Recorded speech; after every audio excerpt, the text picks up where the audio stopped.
Obunachilar ustaxonamizda Nexia 2 remont qilib turgan holatini video qilib chiqqandi. Normalniy aktiv yoqqan edi. Damas'da ham video qilib chiqqandi. Normalniy prosmotr bo'ldi.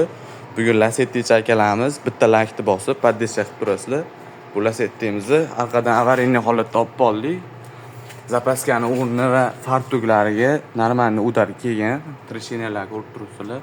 Kapot ochilmaydigan holatda turibdi. Kapotni ham bukib qo'ygan.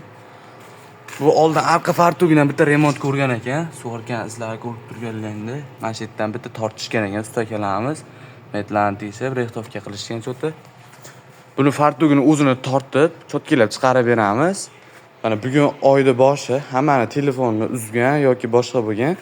Mana shu mashinamizga nech pul usta xizmati, nech pulligini toshni kommentariyada topgan odamga 50 ming so'm kartasi desa kartasiga, telefon raqamiga desa telefon raqamiga o'zim tashlab beraman. Toshning nech pul xizmat haqqisi bo'lishini topgan odamga. Qani akalar, kommentariy ham bangalatasizlar.